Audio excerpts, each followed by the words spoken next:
서울 강남구 테헤란로 11월의 저녁 7시는 언제나 똑같았습니다. 네온 사인이 켜지고 퇴근길 차량들이 도로를 메우고 편의점 앞에는 캔맥주를 든 직장인들이 모여들었습니다. 정민재는 그 풍경 속을 걸으며 시계를 확인했습니다. 19시 23분. 아내 이서윤이 집에 도착하는 시간은 보통 19시 30분이었습니다. 민재는 30층 오피스텔 엘리베이터 앞에서 잠시 멈춰 섰습니다. 로비 거울에 비친 자신의 모습을 보았습니다. 43세, 회색 정장, 검은 서류 가방. 20년 동안 같은 회사에서 일하며 쌓아올린 안정감이 그의 어깨를 짓눌렀습니다. 내부 감사팀 팀장, 숫자로 거짓말을 찾아내는 사람. 회사 사람들은 그를 인간 스캐너라고 불렀습니다. 집안은 고요했습니다. 거실 조명이 자동으로 켜지고 공기청정기가 작동했습니다. 민재는 구두를 벗으며 현관에 놓인 아내의 하이힐을 보았습니다. 검은색 9cm 굽, 작년 생일 선물이었습니다. 오늘도 제자리에 있었지만 서윤은 아직 집에 없었습니다. 냉장고를 열자 반찬통 3개, 생수병 5개, 요구르트 2개가 보였습니다. 지난주와 똑같은 구성이었습니다. 민재는 무언가 이상하다고 느꼈지만 그 감정을 정의할 수 없었습니다. 그는 감정보다 사실을 신뢰하는 사람이었습니다. 핸드폰을 꺼내 메시지함을 확인했습니다. 서윤에게서 온 마지막 문자는 오후 3시 42분, 오늘 회식 있어요. 늦을 것 같아요. 라는 짧고 명확한 문장이었습니다. 20년 결혼 생활 동안 그들은 이런 식으로 소통해왔습니다. 효율적이고 감정이 배제된 정보 교환이었습니다. 민재는 소파에 앉아 노트북을 켰지만 손가락이 키보드 위에서 멈췄습니다. 창밖을 내다보았습니다. 건너편 아파트 창문들에 하나둘 불이 켜지고 있었습니다. 저녁 식사를 준비하는 가족들, TV를 보는 노부부, 숙제하는 아이들, 평범한 일상의 조각들이 펼쳐졌습니다. 그는 자신의 삶을 돌아보았습니다.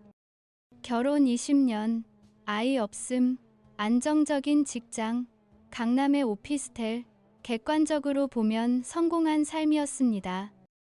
그런데 왜 이렇게 텅 빈 것처럼 느껴지는지 알 수 없었습니다.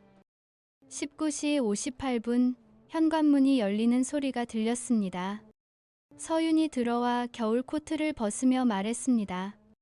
다녀왔어요. 회식은 어땠어요? 그냥 그랬어요. 저 먼저 씻을게요. 대화는 거기서 끝났습니다. 민재는 아내의 뒷모습을 보았습니다. 검은 원피스, 깔끔하게 묶은 머리, 똑바른 자세. 그녀는 언제나 단정했습니다. 그런데 오늘따라 뭔가 달라 보였습니다. 향수 냄새가 평소와 달랐습니다. 민재는 그 생각을 지웠습니다. 자신이 예민해진 것뿐이라고 생각했습니다. 그는 감정에 휘둘리는 사람이 아니었고 사실과 증거로만 판단하는 사람이었습니다. 하지만 그날 밤, 잠들기 전 그는 무의식적으로 메모장을 펼쳤습니다. 회계사의 직업병이었습니다. 이상한 점은 기록해둬야 했습니다. 11월 8일 금요일 서윤 19시 58분 귀가 평소보다 28분 늦음. 회식이라고 말함. 향수 냄새 다름. 그는 펜을 내려놓았습니다. 이것이 시작이 될 줄은 몰랐습니다. 다음 주 월요일 민재는 회사에서 평소처럼 일했습니다. 내부 감사팀은 각 부서의 지출 내역을 검토하고 이상 거래를 찾아내는 일을 했습니다. 민재는 이 일에 소질이 있었습니다. 숫자는 거짓말을 하지 않았고 사람은 속일 수 있어도 장부는 진실을 말했습니다.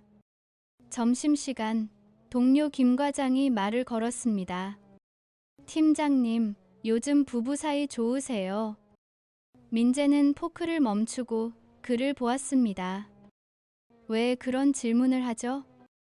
아, 그냥요. 저희 집사람이 요즘 부부 상담 받자고 하더라고요. 애 없는 부부들은 나중에 서로 멀어진다나 뭐라나. 민재는 대답하지 않고 식판을 들고 자리를 떠났습니다. 하지만 그 말은 머릿속에 남았습니다. 멀어진다. 이미 멀어진 건 아닐까? 아니, 애초에 가까웠던 적이 있었나? 그날 저녁, 서유는 또 늦었습니다. 20시 15분, 평소보다 45분 늦었습니다. 민재는 메모했습니다. 11월 11일 월요일. 서윤, 20시 15분 귀가. 평소보다 45분 늦음. 이유 말하지 않음. 화요일, 서윤은 20시 30분에 들어왔습니다.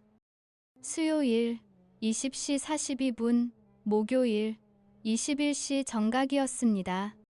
민재는 패턴을 발견했습니다. 매주 귀가 시간이 조금씩 늦어지고 있었고 더 이상 이유를 설명하지 않았습니다. 회식, 야근 그런 말조차 하지 않았습니다. 마치 설명할 필요가 없다고 생각하는 것처럼 보였습니다. 금요일 밤, 민재는 거실에서 서윤을 기다렸습니다. 21시 30분, 현관문이 열리자 서윤은 그를 보고 잠시 멈칫했습니다. 왜 안 주무세요? 당신을 기다렸어요. 무슨 일이에요? 요즘 왜 이렇게 늦어요? 서윤은 가방을 소파에 내려놓았습니다. 그녀의 표정은 평온했습니다. 너무 평온해서 오히려 이상했습니다. 일이 많아요.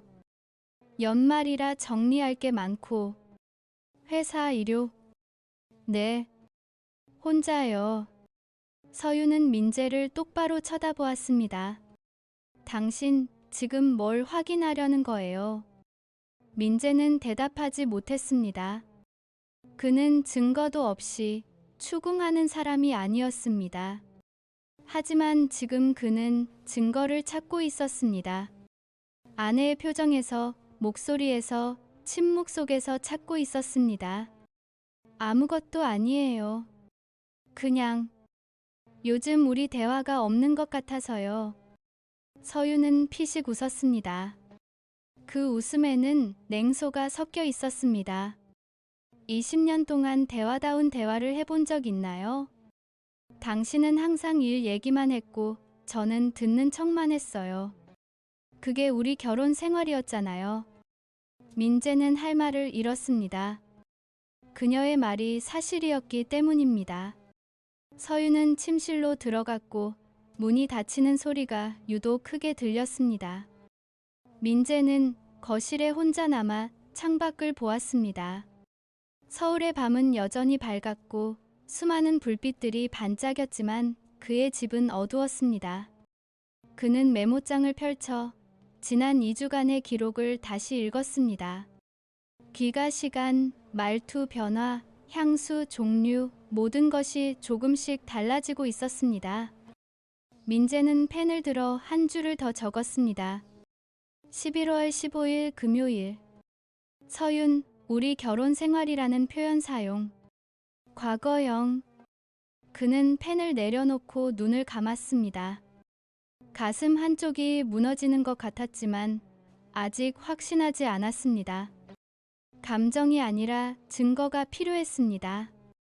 다음 주 월요일, 민재는 회사 격리부에 요청을 넣었습니다. 법인카드 사용 내역을 조회하는 것이었습니다. 명분은 정기감사였지만 진짜 목적은 달랐습니다. 그는 서윤의 개인 신용카드 내역도 확인하고 싶었습니다. 부부는 카드를 공유했고 민재는 주카드 소지자였으며 서윤은 가족카드를 썼습니다. 사용 내역은 모두 민재에게 통보되었습니다. 그날 저녁, 민재는 카드 명세서를 펼쳤습니다. 11월 한 달간의 기록에서 그는 특정 패턴을 발견했습니다. 11월 5일, 강남 H호텔 커피숍 32,000원. 11월 8일 강남 H호텔 레스토랑 85,000원. 11월 12일 강남 H호텔 객실 15만원. 민재의 손이 떨렸습니다. 호텔. 서윤은 호텔에 갔습니다. 혼자. 아니면 누군가와. 그는 노트북을 열고 그 호텔을 검색했습니다. 강남역 근처의 비즈니스 호텔이었고 저렴하지 않았습니다. 하룻밤에 15만 원이면 외도를 숨기기 위한 장소로 적당했습니다. 민재는 숨을 참았다가 천천히 내쉬었습니다. 아직 확신할 수 없었습니다. 호텔에 간 이유는 여러 가지일 수 있었습니다. 회식 후 쉬었을 수도, 혼자 휴식이 필요했을 수도 있었습니다. 하지만 가슴 깊은 곳에서 그는 이미 알고 있었습니다. 그날 밤 민재는 잠들지 못하고 옆에서 자는 아내를 보았습니다. 서윤은 조용히 숨을 쉬고 있었고 평화로운 얼굴이었습니다. 민재는 생각했습니다. 20년 우리는 무엇이었을까? 사랑, 습관, 아니면 그저 공허를 채우기 위한 동거. 그는 눈을 감았지만 잠은 오지 않았습니다. 대신 불안이 찾아왔고 통제할 수 없는 미래가 다가오고 있었습니다. 그리고 정민재는 처음으로 깨달았습니다. 자신의 인생이 숫자처럼 정확하지 않다는 것을, 사람은 장부가 아니라는 것을 깨달았습니다. 하지만 이미 늦었습니다. 균열은 시작되었습니다. 민재는 사흘 동안 아무 말도 하지 않았습니다. 출근하고 일하고 퇴근하고 집에 돌아와 서윤과 같은 공간에 있었지만 대화는 없었습니다. 그는 관찰했습니다. 아내가 핸드폰을 볼 때의 표정, 샤워 후 바르는 로션의 종류, 침대에 누울 때의 자세, 모든 것이 데이터였습니다. 11월 20일 수요일, 민재는 회사를 일찍 나왔습니다. 오후 4시, 서윤의 회사 앞 카페에 자리를 잡았습니다. 창가 자리에서 그녀의 회사 정문이 보였습니다. 민재는 커피를 마시며 기다렸습니다. 5시 30분, 서윤이 나왔습니다. 혼자가 아니었습니다. 그녀 옆에는 남자가 있었습니다. 키 180cm 정도, 검은 코트, 잘 차려입은 모습이었습니다. 두 사람은 자연스럽게 걸었고 대화하며 웃었습니다. 민재는 핸드폰으로 사진을 찍었습니다. 떨리는 손을 억지로 고정하며 연속으로 셔터를 눌렀습니다. 그들은 지하철역으로 향했습니다. 민재는 뒤따라 갔습니다. 20m 거리를 유지하며 사람들 틈에 섞였습니다. 강남역에서 내린 두 사람은 익숙한 길을 걸었습니다. 민재는 그 방향을 알고 있었습니다. H호텔이었습니다. 로비 입구에서 민재는 멈춰 섰습니다. 더 이상 따라갈 수 없었습니다. 아니, 따라가고 싶지 않았습니다. 이미 충분히 봤습니다. 서윤과 그 남자가 엘리베이터에 함께 타는 모습, 그녀가 남자의 팔을 가볍게 치며 웃는 모습, 20년 결혼 생활에서 한 번도 보지 못한 표정이었습니다. 민재는 호텔 맞은편 편의점으로 들어가 맥주 한 캔을 샀습니다. 밖에 서서 캔을 따고 한 모금 마셨습니다. 쓰고 차가웠지만 목구멍을 타고 내려가는 감각이 현실을 확인시켜줬습니다. 그는 꿈을 꾸고 있는 게 아니었습니다. 2시간 후 서윤이 나왔습니다. 혼자였습니다. 그녀는 핸드폰을 보며 택시를 잡았습니다.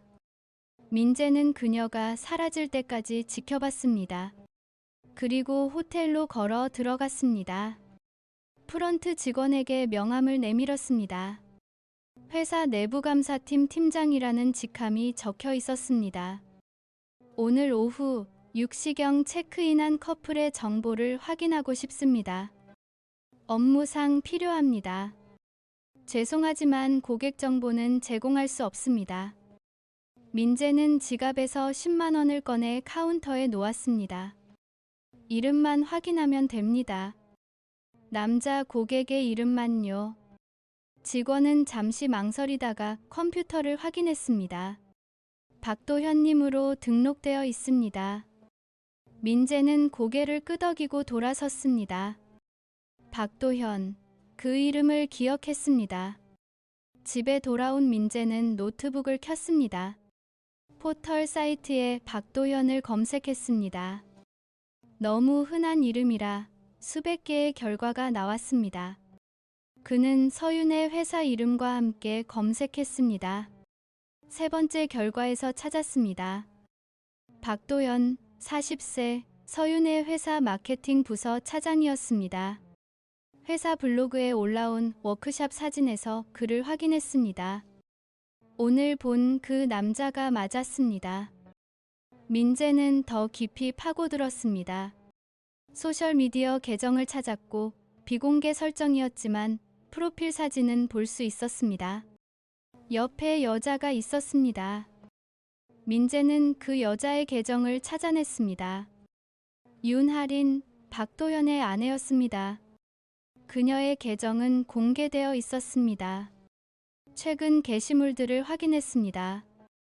남편과의 여행 사진, 집에서 만든 요리, 운영하는 미술 복원 스튜디오 사진들이었습니다. 평범하고 행복해 보이는 일상이었습니다. 민재는 윤아린의 스튜디오 주소를 메모했습니다. 그리고 영업시간을 확인했습니다. 오전 10시부터 오후 8시까지였습니다. 다음 날 민재는 오전 휴가를 냈습니다. 10시 30분 그는 윤아린의 스튜디오 앞에 서 있었습니다. 작은 건물 2층 유리문 너머로 작업실이 보였습니다. 그는 문을 열고 들어갔습니다. 어서 오세요.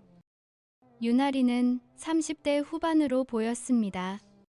단정한 인상, 작업복을 입고 캔버스 앞에 서 있었습니다. 그녀는 민재를 보며 미소 지었습니다.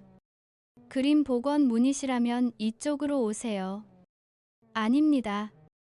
개인적인 용건입니다. 민재는 명함을 내밀었습니다. 윤하리는 명함을 받아들며 고개를 갸우뚱했습니다. 내부 감사팀이요. 무슨 일로? 남편분 이야기를 해야 할 것 같습니다. 윤하린의 표정이 굳었습니다. 그녀는 붓을 내려놓고 민재를 똑바로 쳐다봤습니다. 무슨 말씀이세요? 민재는 핸드폰을 꺼내 어제 찍은 사진을 보여줬습니다. 서윤과 박도현이 함께 걷는 사진, 호텔 앞에서의 사진이었습니다. 윤아리는 사진을 보고 숨을 멈췄습니다. 얼굴이 하얗게 질렸고 손이 떨렸습니다. 이게 언제 찍은 사진이에요? 어제 저녁입니다. 그리고 이것만이 아닙니다. 민재는 신용카드 명세서 사본을 꺼냈습니다. 11월 한 달간 H호텔에서 사용한 내역이 형광펜으로 표시되어 있었습니다. 윤아리는 서류를 받아들고 한참을 들여다봤습니다. 그녀의 눈에 눈물이 고였지만 흘리지 않았습니다. 그녀는 천천히 서류를 내려놓고 민재에게 물었습니다. 왜 저한테 이걸 보여주는 거죠? 당신도 알 권리가 있다고 생각했습니다. 아니, 그게 아니라. 윤아리는 잠시 말을 멈췄다가 다시 물었습니다. 당신은 뭘 원하는 거예요? 이혼, 복수, 아니면? 민재는 대답하지 않았습니다. 그는 자신도 정확히 몰랐습니다. 무엇을 원하는지, 어떻게 해야 하는지 아직 결정하지 못했습니다. 윤아리는 의자에 앉으며 말했습니다. 솔직히 말하면 저는 예상했어요. 최근 몇 달간 남편이 이상했거든요. 늦게 들어오고 핸드폰을 숨기고 거짓말하는 게 느껴졌어요. 근데 확인하기가 무서웠어요. 왜요? 확인하면 끝이니까요. 모른 척하면 아직 희망이 있을 것 같았어요. 민재는 그녀의 말을 이해했습니다. 그도 똑같은 심정이었습니다. 유나리는 눈물을 닦으며 물었습니다. 당신 부인 이름이 뭐예요? 이서윤입니다. 같은 회사 다니나요? 네. 제 아내도 그 회사 직원입니다. 유나리는 쓴웃음을 지었습니다. 참 뻔하네요. 회사 동료끼리 바람 피우는 거 드라마에서나 보던 건데. 두 사람은 한동안 침묵했습니다. 스튜디오 안은 고요했고 창밖으로 차 지나가는 소리만 들렸습니다. 민재가 먼저 입을 열었습니다. 저는 증거를 모으고 있습니다. 법적 절차를 위해서요. 이혼하실 거예요. 아마도요. 당신은요. 유나리는 고개를 끄덕였습니다. 저도 그래야겠죠. 근데 그녀는 잠시 망설이다 말했습니다. 남편이 회사 돈을 빼돌린다는 소문 들어본 적 있어요. 민재는 귀를 기울였습니다. 무슨 얘기죠? 정확하진 않은데 작년에 남편이 갑자기 돈을 많이 쓰기 시작했어요. 명품 가방도 사주고 비싼 차도 바꾸고 제 생일 선물로 준 시계가 1,000만 원짜리였어요.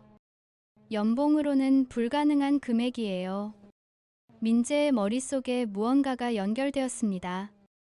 내부감사팀 팀장으로서 그는 회사 재정을 들여다볼 수 있는 권한이 있었습니다. 만약 박도현이 정말 횡령을 했다면 그건 이혼보다 더 강력한 무기가 될 수 있었습니다. 구체적인 증거가 있습니까? 없어요. 그냥 느낌이에요. 근데 당신은 찾을 수 있겠죠. 내부감사팀이면. 민재는 고개를 끄덕였습니다. 찾아보겠습니다. 그걸 찾으면 저한테도 알려주세요. 저도 무기가 필요해요. 두 사람은 눈을 마주쳤습니다. 서로 다른 이유로 배신당했지만 같은 목표를 가진 사람들이었습니다. 민재는 명함 뒷면에 개인 번호를 적어 건넸습니다. 연락 주세요. 정보를 공유하죠. 유나리는 명함을 받았습니다. 고마워요. 당신이 찾아와줘서. 민재는 스튜디오를 나섰습니다. 찬바람이 얼굴을 때렸고 정신이 맑아졌습니다. 그는 걸으며 생각했습니다. 지금까지는 감정적이었습니다. 분노와 배신감에 휩싸여 제대로 생각하지 못했습니다. 하지만 이제는 달랐습니다. 그는 내부감사팀 팀장이었습니다. 숫자와 증거로 사람을 무너뜨리는 전문가였습니다. 박도현이 정말 횡령을 했다면 그건 단순한 이혼 소송이 아니었습니다. 형사 고발까지 갈 수 있었습니다. 그날 밤 민재는 회사 서버에 접속했습니다. 마케팅 부서의 지출 내역을 조회했습니다.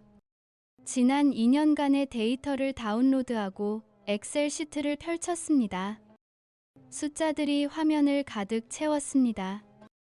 민재는 패턴을 찾기 시작했습니다. 비정상적인 지출, 설명되지 않는 항목, 금액의 불일치, 그가 가장 잘하는 일이었습니다. 3시간 후 그는 찾았습니다. 광고비 명목으로 집행된 금액 중 30%가 실제 광고 집행 내역과 맞지 않았습니다. 허위 계약서, 유령 업체, 이중 청구, 전형적인 횡령 수법이었습니다. 총액은 2억 3천만 원이었습니다. 민재는 모든 증거를 USB에 저장했습니다. 그리고 유나린에게 문자를 보냈습니다. 찾았습니다. 내일 만나서 얘기하죠. 답장은 금방 왔습니다. 고마워요. 내일 연락 주세요. 민재는 핸드폰을 내려놓고 창밖을 봤습니다. 서울의 밤은 여전히 밝았습니다. 하지만 그의 마음속은 어두웠습니다. 차갑고 단단한 무언가가 자리 잡고 있었습니다. 복수가 아니었습니다. 정의도 아니었습니다. 그저 균형을 맞추는 것이었습니다. 배신에는 대가가 있어야 했고 거짓말에는 진실이 맞서야 했습니다. 민재는 USB를 서랍에 넣으며 생각했습니다. 이제 시작이었습니다. 그는 더 이상 당하기만 하는 사람이 아니었습니다. 그는 증거를 쥔 사람이었고 증거는 권력이었습니다. 정민재는 처음으로 확신했습니다. 이 게임에서 지지 않을 거라고, 아니 이길 거라고 확신했습니다. 민재는 월요일 아침 일찍 출근했습니다. 7시 30분, 아직 사무실에는 아무도 없었습니다. 그는 자리에 앉아 USB를 보고 마지막 점검을 했습니다. 박도연의 횡령 증거, 호텔 이용 내역, 신용카드 사용 패턴, 모든 것이 완벽하게 정리되어 있었습니다.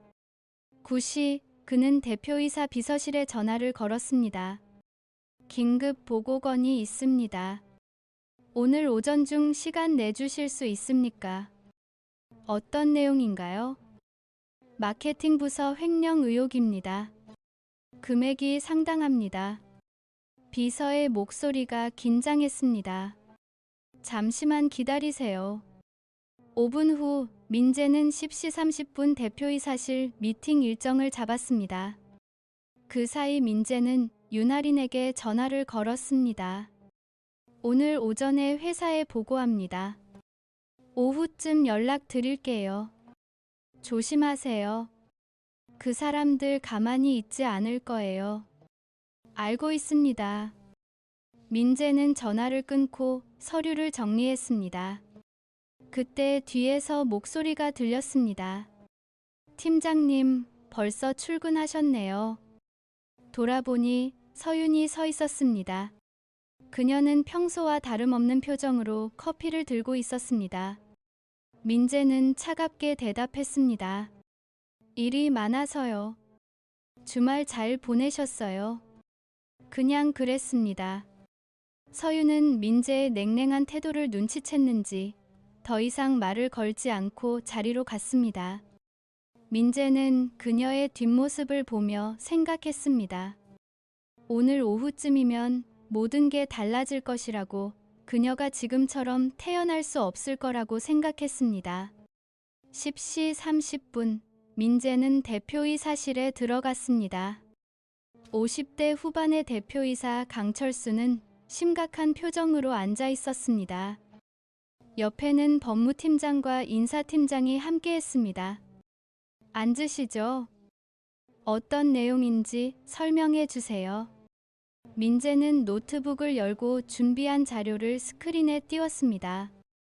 마케팅 부서 박도현 차장의 횡령 의혹을 발견했습니다. 지난 2년간 광고비 명목으로 집행된 금액 중 약 2억 3천만 원의 유출이 확인됩니다. 스크린에는 그래프와 표가 나타났습니다. 허위 계약서, 유령 업체 목록, 이중 청구 내역이 일목요연하게 정리되어 있었습니다. 강 대표의 얼굴이 굳었습니다. 확실한 겁니까? 네. 모든 증거를 확보했습니다. 은행 거래 내역까지 추적했고 박도현 차장의 개인 계좌로 입금된 흔적도 있습니다. 법무팀장이 끼어들었습니다. 이 정도면 형사 고발 사안입니다. 경찰에 신고해야 합니다. 인사팀장이 물었습니다. 다른 공모자는 없습니까? 현재까지는 박도현 단독 범행으로 보입니다. 하지만 추가 조사가 필요합니다. 강 대표가 고개를 끄덕였습니다. 좋습니다. 즉시 박도현을 정직 처리하고 법무팀은 고발 준비하세요. 정 팀장, 추가 조사 계속 진행해 주시고. 알겠습니다. 회의는 30분 만에 끝났습니다. 민재가 문을 나서려는데 강 대표가 불렀습니다. 정 팀장. 네, 잘했습니다. 이런 일 잡아내는 게 쉽지 않은데. 민재는 고개를 숙였습니다. 제 일입니다. 대표이사실을 나온 민재는 복도에서 잠시 멈춰 섰습니다. 가슴이 뛰었지만 표정은 평온했습니다. 그는 엘리베이터를 타고 마케팅 부서가 있는 7층으로 내려갔습니다. 복도 끝에서 박도현을 봤습니다. 그는 동료들과 웃으며 이야기하고 있었습니다. 태평한 모습이었습니다. 아직 아무것도 모르고 있었습니다. 민재는 그를 지나쳐 자기 부서로 돌아갔습니다. 1시간 후면 인사팀에서 박도연을 호출할 것이었습니다. 오후 1시, 민재는 사내 카페테리아에서 점심을 먹고 있었습니다. 갑자기 사람들이 웅성거리기 시작했습니다. 누군가 말했습니다. 마케팅 부서 박도연 차장 정직됐대. 진짜. 왜? 횡령이래. 2억 넘게 빼돌렸다던데. 헐, 대박. 민재는 조용히 식사를 마쳤습니다. 핸드폰이 울렸습니다. 윤아린이었습니다. 지금 어디세요? 만날 수 있어요. 회사 근처 카페로 올 수 있습니까? 30분 후에 갈게요. 민재는 회사를 나와 근처 조용한 카페로 갔습니다. 2층 구석 자리에 앉아 기다렸습니다. 윤아린이 도착했을 때 그녀의 얼굴은 창백했습니다. 들었어요. 남편 정직됐다고. 네. 오전에 보고했습니다. 이제 어떻게 되는 거예요? 회사는 형사 고발할 겁니다. 경찰 조사 들어가면 구속될 가능성도 있습니다. 윤아린은 손으로 얼굴을 가렸습니다. 그녀는 떨고 있었습니다. 미안해요. 제가 이렇게 약한 사람이 아닌데 막상 현실이 되니까. 괜찮습니다. 당연한 반응입니다. 당신은 안 떨려요.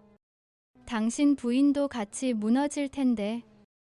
민재는 잠시 침묵했습니다. 그리고 말했습니다. 떨립니다. 하지만 이미 시작했으니 끝까지 가야죠. 윤아린은 고개를 들었습니다. 그녀의 눈에는 눈물이 고여 있었지만 목소리는 단단했습니다. 저도 이혼 소송 준비할게요. 변호사 선임하고 증거는 제공하겠습니다. 고마워요. 두 사람은 한동안 말없이 앉아 있었습니다.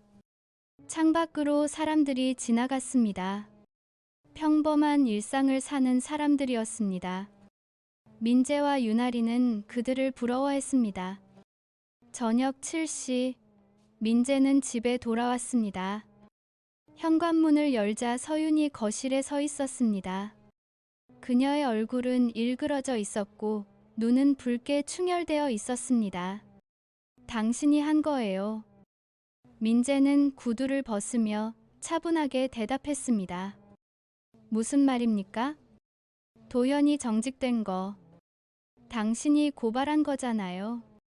민재는 서윤을 똑바로 쳐다봤습니다. 제 일입니다. 회사 돈 횡령한 직원을 적발하는 게 제 업무니까요. 거짓말하지 마요. 당신 일부러 그런 거잖아요. 왜 제가 일부러 그래야 합니까? 서윤은 말문이 막혔습니다. 그녀는 대답할 수 없었습니다. 자신과 박도연의 관계를 인정하는 순간 모든 게 끝이라는 걸 알고 있었기 때문입니다. 민재가 먼저 말했습니다. 당신이 박도연과 무슨 관계인지 모르겠습니다만 그건 제 업무와 관계없습니다. 그는 회사 돈을 훔쳤고 저는 그걸 밝혀냈습니다. 그게 전부입니다. 당신 알고 있었죠? 우리 관계. 민재는 대답하지 않았습니다. 침묵이 대답이었습니다. 서윤은 소파에 주저앉았습니다. 언제부터 알았어요? 2주 전부터요.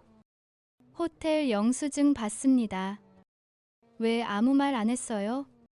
확실한 증거가 필요했으니까요. 서윤은 웃었습니다. 미친 듯한 웃음이었습니다. 역시 당신답네요. 감정도 없이 증거만 모으고. 당신은 항상 그랬어요. 사람을 숫자로만 봤잖아요. 민재는 냉정하게 말했습니다. 그래서 다른 남자한테 갔습니까? 제가 감정이 없어서. 당신은 20년 동안 한 번도 저를 여자로 본 적 없어요. 아내로만 봤죠. 집안이라는 사람, 당신 뒤치다꺼리 하는 사람. 그건 변명입니다. 불만이 있으면 말했어야죠. 다른 남자 만나기 전에. 서윤은 고개를 저었습니다. 말해서 뭐가 달라져요? 당신은 절대 안 변해요. 민재는 더 이상 대꾸하지 않았습니다. 그는 침실로 들어가 옷을 갈아입고 여행 가방을 꺼냈습니다. 옷가지와 필요한 물건들을 챙겼습니다. 서윤이 문 앞에 서서 물었습니다. 어디 가는 거예요? 호텔에서 지낼 겁니다. 변호사 선임하고 이혼 소송 준비할 테니 당신도 준비하세요. 민재 씨, 더 이상 할 말 없습니다. 민재는 가방을 들고 집을 나섰습니다. 뒤에서 서윤의 흐느끼는 소리가 들렸지만 돌아보지 않았습니다. 다음 날 아침, 민재는 회사 인근 비즈니스 호텔에서 눈을 떴습니다. 낯선 천장을 보며 현실을 받아들였습니다. 20년 결혼 생활이 끝났습니다. 핸드폰을 확인하니 윤하린에게서 문자가 와 있었습니다. 남편한테 이혼 통보했어요. 당신 말대로 변호사도 선임했고요. 고마워요. 민재는 답장을 보냈습니다. 잘하셨습니다. 힘내세요. 그는 침대에서 일어나 창밖을 봤습니다. 서울은 오늘도 분주했습니다. 사람들은 출근하고 차들은 도로를 달렸습니다. 세상은 여전히 돌아갔습니다. 민재는 샤워를 하고 정장으로 갈아입었습니다. 거울을 보며 넥타이를 메었습니다. 얼굴은 여전히 평온했지만 눈빛은 달랐습니다. 더 차갑고 더 단단했습니다. 그는 회사로 향했습니다. 오늘부터 박도연에 대한 경찰 조사가 시작될 예정이었습니다. 민재는 증인으로 출석해야 했습니다. 경찰서 조사실에서 민재는 박도연을 다시 봤습니다. 그는 수척해져 있었고 눈빛은 흔들렸습니다. 두 사람의 시선이 마주쳤습니다. 박도연의 눈에는 원망이 가득했지만 민재는 아무 감정도 느끼지 못했습니다. 조사는 3시간 동안 진행되었습니다. 민재는 모든 증거를 조목조목 설명했습니다. 숫자는 거짓말하지 않았고 장부는 진실을 말했습니다. 조사가 끝나고 나올 때 복도에서 박도연과 마주쳤습니다. 그가 낮게 말했습니다. 당신 때문에 내 인생 끝났어요. 민재는 멈춰서서 그를 봤습니다. 당신 스스로 끝낸 겁니다. 저는 그저 사실을 밝혔을 뿐입니다. 사실. 당신이 뭘 알아요? 당신 아내가 먼저. 그만하세요. 민재의 목소리는 차가웠습니다. 누가 먼저든 중요하지 않습니다. 결과는 똑같으니까요. 당신도 저도 모두 잃었습니다.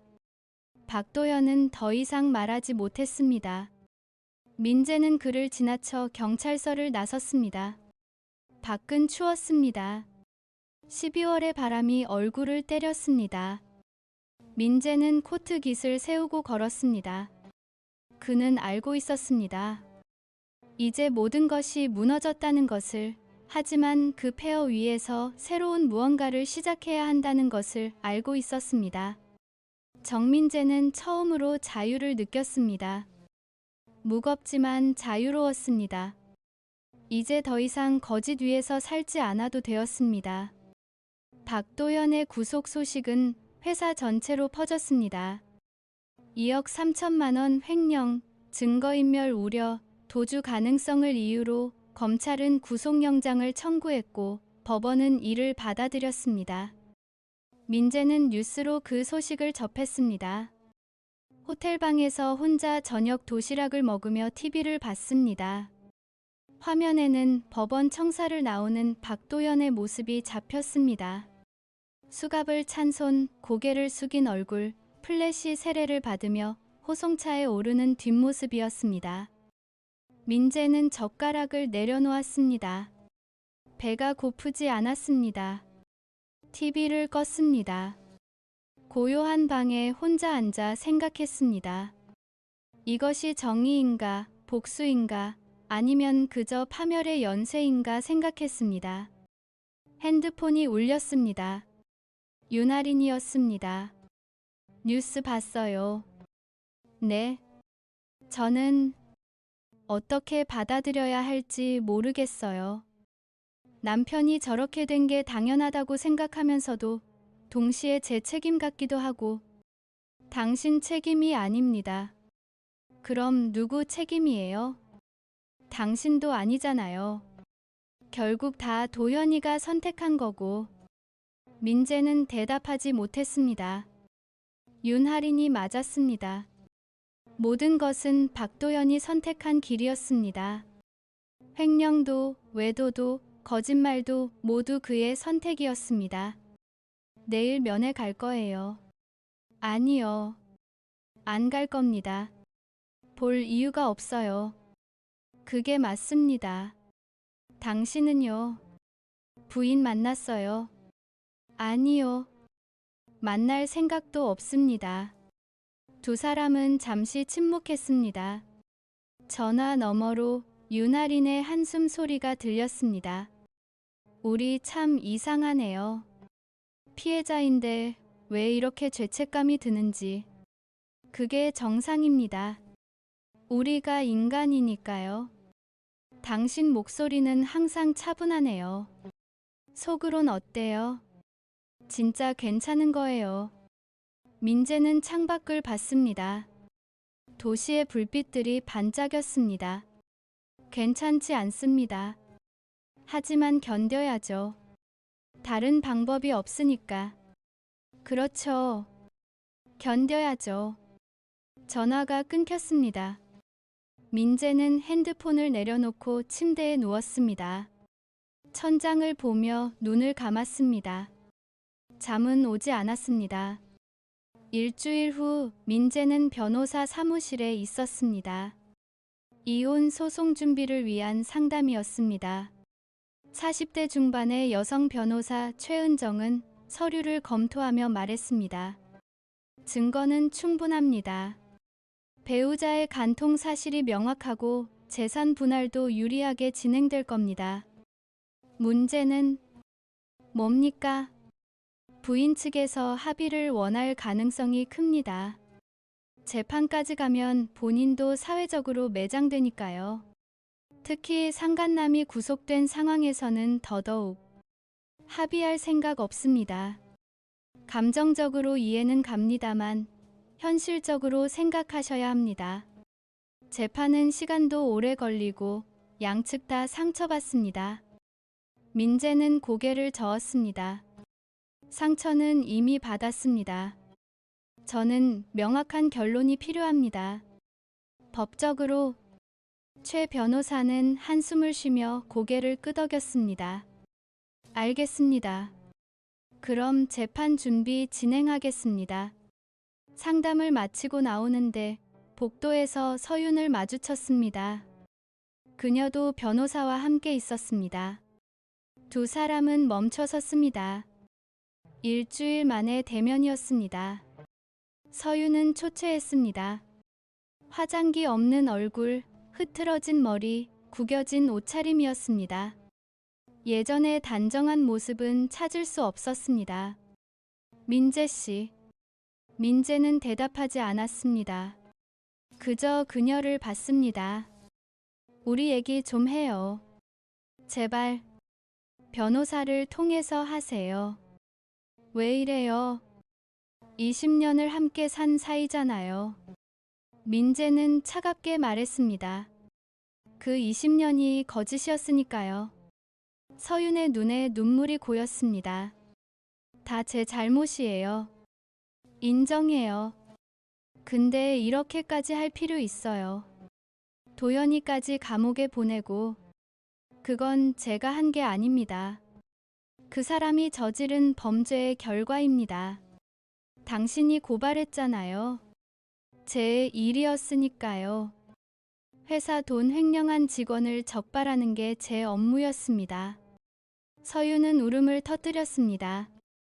복도에 있던 사람들이 쳐다봤습니다. 민재는 그녀를 지나쳐 엘리베이터로 갔습니다. 뒤에서 서윤의 목소리가 들렸습니다. 당신도 책임 있어요. 당신이 무관심했으니까 제가 다른 사람한테 간 거예요. 민재는 멈춰 섰습니다. 돌아보지 않고 말했습니다. 그게 변명이 되길 바라는 겁니까? 변명 아니에요. 사실이에요. 사실이라 해도 변명입니다. 불만이 있으면 이혼했어야죠. 외도하기 전에. 민재는 엘리베이터에 탔습니다. 문이 닫히며 서윤의 모습이 사라졌습니다. 그는 눈을 감았습니다. 가슴이 아팠지만 표정은 평온했습니다. 한 달이 흘렀습니다. 박도현의 1심 선고 공판이 열렸습니다. 민재는 방청석에 앉아 있었습니다. 윤아린도 와 있었습니다. 두 사람은 나란히 앉아 재판을 지켜봤습니다. 판사가 판결문을 읽었습니다. 피고인 박도현은 업무상 횡령죄로 징역 3년을 선고한다. 다만 피고인이 범행을 자백하고 일부 금액을 반환한 점을 참작하여 집행유예는 하지 않는다. 박도현은 고개를 숙였습니다. 그의 어깨가 떨렸습니다. 울고 있는 것 같았습니다. 재판이 끝나고 민재와 윤아리는 법원을 나섰습니다. 겨울 햇살이 눈부셨습니다. 윤아린이 말했습니다. 이제 정말 끝이네요. 네. 제 이혼 소송도 다음 주에 1차 변론입니다. 당신은요? 다음 달입니다. 빨리 끝났으면 좋겠어요. 이제 지쳤어요. 민재는 고개를 끄덕였습니다. 그도 지쳐 있었습니다. 지난 2달간 감정의 롤러코스터를 탔습니다. 분노, 배신감, 슬픔, 공허함, 모든 감정을 경험했습니다. 저기, 윤아린이 조심스럽게 말했습니다. 우리 커피 한잔 할래요? 이렇게 헤어지기엔 좀 그래서. 민재는 잠시 망설이다 고개를 끄덕였습니다. 그러죠. 두 사람은 근처 카페로 갔습니다. 조용한 구석 자리에 앉았습니다. 윤아린이 먼저 입을 열었습니다. 당신한테 고마워요. 당신 아니었으면 저 혼자서는 못 견뎠을 거예요. 저도 마찬가지입니다. 근데 솔직히 말하면 윤아린은 커피잔을 돌리며 말했습니다. 때때로 우리가 너무 냉정한 게 아닌가 싶어요. 사람이 이렇게까지 차가워질 수 있나 싶고. 민재는 창밖을 봤습니다. 차가운 게 아니라 살아남는 겁니다. 감정에 휩쓸리면 우리가 무너져요. 그렇겠죠. 근데 이제 어떻게 살아야 할지 모르겠어요. 결혼 생활이 전부였는데 그게 없어지니까 텅 빈 것 같아요. 채워나가는 겁니다. 천천히. 윤아리는 민재를 봤습니다. 당신은 계획 있어요? 앞으로? 아직 없습니다. 일단 이혼 마무리하고 생각하려고요. 저도요. 두 사람은 한동안 말없이 앉아 있었습니다. 편안한 침묵이었습니다. 같은 상처를 가진 사람들만이 나눌 수 있는 침묵이었습니다. 커피를 다 마시고 밖으로 나왔습니다. 해가 기울고 있었습니다. 윤아린이 손을 내밀었습니다. 연락하고 지내요. 가끔. 민재는 그녀의 손을 잡았습니다. 그러겠습니다. 윤아린은 미소 지었습니다. 처음 보는 진짜 미소였습니다. 당신 덕분에 제가 강해진 것 같아요. 고마워요. 저야말로요. 두 사람은 헤어졌습니다. 민재는 그녀가 사라질 때까지 지켜봤습니다. 그리고 반대 방향으로 걸었습니다. 저녁 민재는 호텔로 돌아왔습니다. 방에 들어서자 핸드폰이 울렸습니다. 회사 인사팀장이었습니다. 팀장님, 내일 시간 되시면 잠깐 들르실 수 있습니까? 무슨 일입니까? 대표님이 뵙고 싶어 하십니다. 알겠습니다. 다음 날, 민재는 대표이사실에 갔습니다. 강철수 대표는 미소를 지으며 그를 맞았습니다. 앉으세요. 커피 드릴까요? 괜찮습니다. 이번 박도연 건 정말 수고 많으셨습니다. 덕분에 회사가 큰 손실을 막았어요. 제 일이었습니다. 강 대표는 잠시 망설이다 말했습니다. 그런데 말입니다. 개인적인 질문 하나 해도 될까요? 네. 박도연 차장과 팀장님 부인 사이 얘기. 소문으로 들었습니다. 사실입니까? 민재는 잠시 침묵했다가 대답했습니다. 사실입니다. 이혼 소송 중입니다. 강 대표는 고개를 끄덕였습니다. 힘드셨겠습니다. 그런데도 업무를 완수하셨으니 프로답습니다. 감사합니다. 한 가지 제안이 있습니다. 민재는 대표를 받습니다. 본사로 발령 나가시는 게 어떻습니까? 승진과 함께요. 여기 있으면 계속 소문에 시달리실 텐데 새 출발하시는 게 좋을 것 같아서요. 민재는 잠시 생각했습니다. 새 출발 나쁘지 않았습니다. 고맙습니다. 긍정적으로 검토하겠습니다. 좋습니다. 천천히 생각해 보세요. 대표이사실을 나온 민재는 창밖을 봤습니다. 서울의 하늘은 맑았습니다. 그는 처음으로 느꼈습니다. 무언가가 끝나고 무언가가 시작되고 있다는 것을 느꼈습니다. 폐허 위에서 새로운 집을 지을 수 있을까? 민재는 확신할 수 없었습니다. 하지만 시도해 볼 수는 있었습니다. 그는 엘리베이터를 타며 생각했습니다. 박도연은 감옥에 있고 서유는 무너졌고 그 자신도 상처투성이었습니다. 누구도 승자가 아니었습니다. 하지만 적어도 이제는 거짓 없이 살 수 있었습니다. 그것만으로도 의미가 있었습니다. 정민재는 새로운 시작을 준비했습니다. 폐허 위에서 천천히 조심스럽게 준비했습니다. 3월의 서울은 따뜻했습니다. 민재는 본사가 있는 여의도 사무실 창가에 서서 한강을 내려다봤습니다. 물은 천천히 흘렀고 벚꽃이 피기 시작했습니다. 승진 후 2달이 지났습니다. 새로운 팀, 새로운 업무, 새로운 일상이었습니다. 책상 위에는 법원에서 온 서류가 놓여 있었습니다. 이혼 확정 판결문이었습니다. 민재는 서류를 집어들고 읽었습니다. 원고와 피고의 혼인관계를 해소한다. 간결한 문장이었습니다. 20년이 한 줄로 정리되었습니다. 그는 서류를 서랍에 넣었습니다. 감정의 동요는 없었습니다.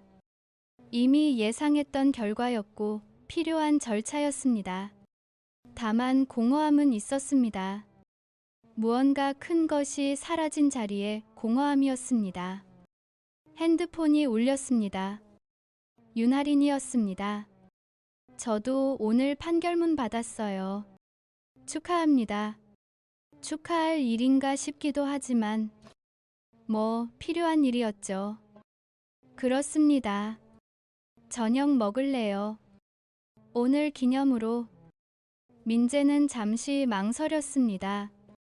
최근 몇 달간 윤아린과는 가끔 연락했지만 자주 만나지는 않았습니다. 서로 거리를 둘 필요가 있다고 생각했습니다. 같은 상처를 가진 사람들끼리 너무 가까워지면 의존하게 될까봐 조심했습니다. 좋습니다. 몇 시에 어디서 볼까요? 7시, 여의도 쪽 조용한 곳으로 제가 예약할게요. 알겠습니다. 저녁 7시, 민재는 한강변 작은 레스토랑에 도착했습니다. 윤아리는 이미 와 있었습니다. 그녀는 예전보다 밝아 보였습니다. 화장도 했고 옷차림도 신경 쓴 흔적이 있었습니다. 오래 기다렸습니까? 아니요, 방금 왔어요. 앉으세요. 두 사람은 메뉴를 보고 주문했습니다. 음식이 나올 때까지 가벼운 대화를 나눴습니다. 날씨, 업무, 일상적인 이야기들이었습니다. 음식이 나오고 와인을 한 잔씩 따랐습니다. 윤아린이 잔을 들었습니다. 새로운 시작을 위해 잔이 부딪히는 소리가 맑았습니다. 두 사람은 와인을 마셨습니다. 윤아린이 먼저 말했습니다. 요즘 어때요? 본사 생활은 적응 중입니다. 새로운 사람들, 새로운 시스템이라 배울 게 많네요. 좋은 변화인 것 같아요. 여기 남았으면 계속 힘들었을 텐데. 당신은요? 스튜디오는 바빠요. 보건 의뢰가 많이 들어와서 그게 다행이에요. 일하면 생각 안 하게 되니까. 민재는 고개를 끄덕였습니다. 그도 마찬가지였습니다. 일이 생각을 멈추게 했습니다. 윤아린이 포크를 내려놓고 민재를 봤습니다. 사실 오늘 만나자고 한 건 얘기하고 싶은 게 있어서예요. 무슨 얘기입니까? 도현이 얘기요. 민재는 잠시 긴장했습니다. 무슨 일입니까? 어제 면회 갔어요. 처음으로. 왜요? 윤아리는 잠시 망설이다 말했습니다. 마무리가 필요했어요. 제대로 된 마무리요. 그냥 법적으로만 끝내는 게 아니라 감정적으로도 정리하고 싶었어요. 어땠습니까? 초라하더라고요. 완전히 무너진 사람 같았어요. 사과하고 울고 용서를 빌었어요. 민재는 묵묵히 들었습니다. 용서했습니까? 윤아리는 고개를 저었습니다. 아니요. 용서는 안 했어요. 근데 이제 원망도 안 해요. 그냥 끝났다는 걸 받아들였어요. 그 사람도 저도 우리 결혼도 다 끝났다고. 그게 맞는 겁니다. 당신은 부인 만날 생각 없어요. 민재는 창밖을 봤습니다. 한강에 불빛이 반짝였습니다. 없습니다. 만나서 뭘 하겠습니까? 이미 다 끝났는데. 그것도 맞는 말이네요. 두 사람은 잠시 침묵했습니다. 윤아린이 다시 입을 열었습니다. 당신한테 고마워요. 진심으로. 무엇 때문에요? 이 모든 과정에서 제가 혼자가 아니었다는 것. 같이 견뎌줘서. 당신 아니었으면 저 무너졌을 거예요. 민재는 고개를 저었습니다. 저도 마찬가지입니다. 당신이 있어서 견딜 수 있었어요. 윤아리는 미소 지었습니다. 우리 참 이상한 관계죠. 서로 배우자의 불륜 때문에 만났는데 오히려 서로한테 의지하게 되고. 그렇습니다. 앞으로도 연락하고 지낼 거죠. 민재는 잠시 생각했습니다. 그리고 정직하게 대답했습니다. 솔직히 모르겠습니다. 당신을 볼 때마다 그때 일이 생각날 것 같아서요. 좋은 기억은 아니니까. 유나리는 고개를 끄덕였습니다. 저도 그래요. 당신 보면 그 시절 생각나고 아프고 그래도 오늘은 와줘서 고맙습니다. 저야말로요. 식사가 끝나고 두 사람은 밖으로 나왔습니다. 한강변을 따라 천천히 걸었습니다. 봄바람이 불었고 벚꽃 향기가 났습니다. 유나린이 멈춰 섰습니다. 여기서 헤어지죠? 네. 행복하세요. 진심으로. 당신도요. 유나리는 손을 내밀었습니다. 민재는 그 손을 잡았습니다. 악수가 아니라 작별이었습니다. 안녕히 가세요. 당신도요. 유나리는 돌아서서 걸어갔습니다. 민재는 그녀가 사라질 때까지 지켜봤습니다. 그리고 반대 방향으로 걸었습니다. 일주일 후 민재는 우편함에서 편지 한 통을 발견했습니다. 발신인은 서윤이었습니다. 그는 편지를 들고 집으로 올라갔습니다. 새로 얻은 원룸, 작지만 깨끗한 공간이었습니다. 소파에 앉아 편지를 뜯었습니다. 편지지 2장이 들어있었습니다.